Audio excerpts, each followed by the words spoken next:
বিজ্ঞান বলে যা প্রমাণ করা যায় না তা সত্য নয়।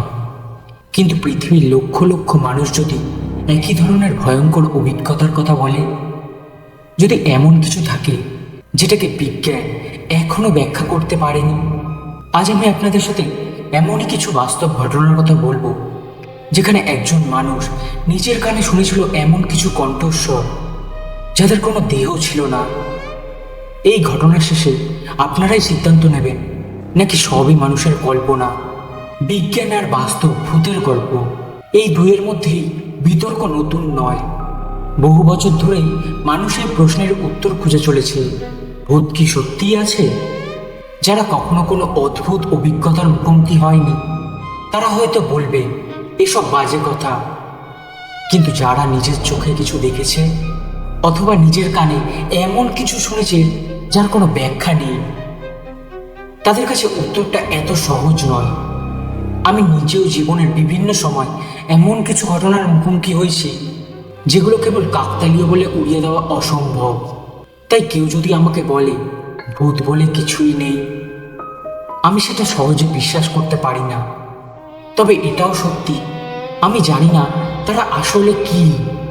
হয়তো তারা মৃত মানুষের আত্মা, হয়তো এমন কোনো শক্তি যেটা আমাদের বোঝার বাইরে, অথবা হয়তো এমন কিছু যেটার অস্বস্তিকে বিজ্ঞান এখনো বুঝতে পারেনি।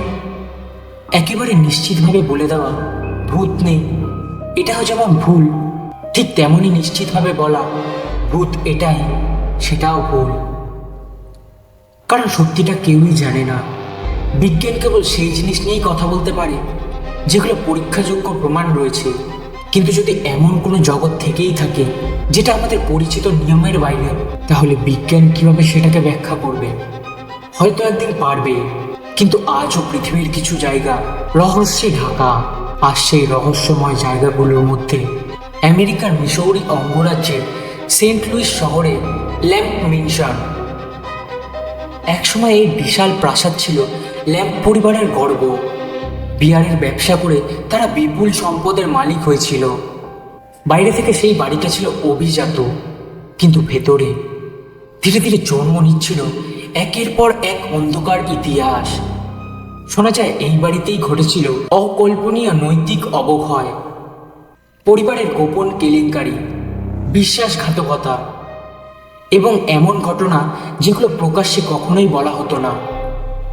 স্থানীয়দের মধ্যে একটি ভয়ঙ্কর গল্প বহু বছর ধরে প্রচলিত। এক পতিতার গর্ভে জন্ম নেওয়া এক বিকলাঙ্গ শিশুকে নাকি এই বাড়ির সিঁড়ির নিচেই মৃত্যুর মুখে ঠেলে দেওয়া হয়েছিল। সেটাই সত্যি নাকি শুধুই গুজব, আজও কেউ নিশ্চিত করে বলতে পারে না। কিন্তু এরপর থেকেই বাড়িটিকে ঘিরে শুরু হয় অদ্ভুত ঘটনা। তারপর একের পর এক আত্মহত্যা, একটি নয় দুটি নয়, বারবার মৃত্যু নেমে আসে এই পরিবারের ওপর। প্রতিটি মৃত্যুই যেন বাড়ির দেয়ালে একটু একটু করে অন্ধকার মেখে দেয়। সময়ের সঙ্গে পরিবারটি হারিয়ে যায়, কিন্তু বাড়িটা থেকেই যায়, আর সঙ্গে থেকে যায় তার ইতিহাস। বর্তমানে ল্যাম্প ম্যানশন একটি হোটেল ও রেস্টুরেন্ট। অনেকেই কৌতূহলবশত সেখানে রাত কাটাতে যান, কেউ সাহসী প্রমাণ করতে, আবার কেউ অতিপ্রাকৃত কিছু দেখার আশায়। আমিও এক রাতে সেখানে থাকার সিদ্ধান্ত নিই। রাত বাড়ছিল, একসময় পুরো বাড়িটা নিস্তব্ধ হয়ে গেল। করিডোর জুড়ে আধো অন্ধকার, পুরনো কাঠের মেঝে, দীর্ঘ ফাঁকা বারান্দা, বন্ধ দরজা।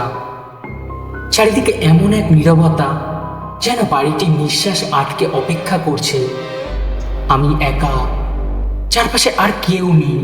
হঠাৎই খুব আস্তে মনে হলো কেউ কথা বলছি। প্রথমে ভাবলাম হয়তো হোটেলের অন্য কোনো অতিথি, কিন্তু কয়েক সেকেন্ডের মধ্যেই বুঝলাম শব্দটা বাড়ির এমন একটি দিক থেকে আসছে যেখানে কোনো মানুষ থাকারই কথা নয়। আমি দাঁড়িয়ে রইলাম। শব্দটা আরো স্পষ্ট হতে লাগলো। মনে হচ্ছিল দুইজন না হয় তিনজন খুব নিচু স্তরে নিজেদের মধ্যে কথা বলছে, কিন্তু তারা কি বলছিল সেটা বোঝা যাচ্ছিল না। আমি সাহস করেই আস্তে আস্তে শব্দের দিকে এগিয়ে গেলাম। 1 পা, 2 পা, 3 পা, কিন্তু আশ্চর্যের বিষয়, যতই সামনে যাচ্ছি কণ্ঠস্বরগুলো ততই দূরে সরে যাচ্ছে। আমি ঘরগুলো খুঁজলাম, করিডোরে দেখলাম, সিঁড়ি নিচেও তাকালাম, কোথাও কেউ নেই, শুধু নিস্তব্ধ। কিন্তু ঠিক তখনই ফিরে আসতে যাচ্ছি আবার সেই ফিসফিসানি। এইবার যেন একেবারে আমার কানের পাশ থেকে ভেসে এলো। আমি সঙ্গে সঙ্গে ঘুরে দাঁড়ালাম, কিন্তু কেউ নেই, একজনও না। শুধু ঠান্ডা ভারী বাতাস বইছিল, আর অন্ধকারে ডুবে থাকা সেই পুরনো প্রাসাদ।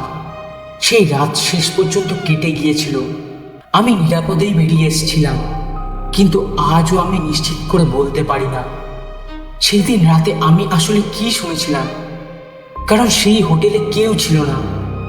পরের দিন যখন মালিক এসেছিল, তাকে আমি জিজ্ঞেস করেছিলাম, বলছিল রাতে এই হোটেলে কোনো স্টাফ থাকে না।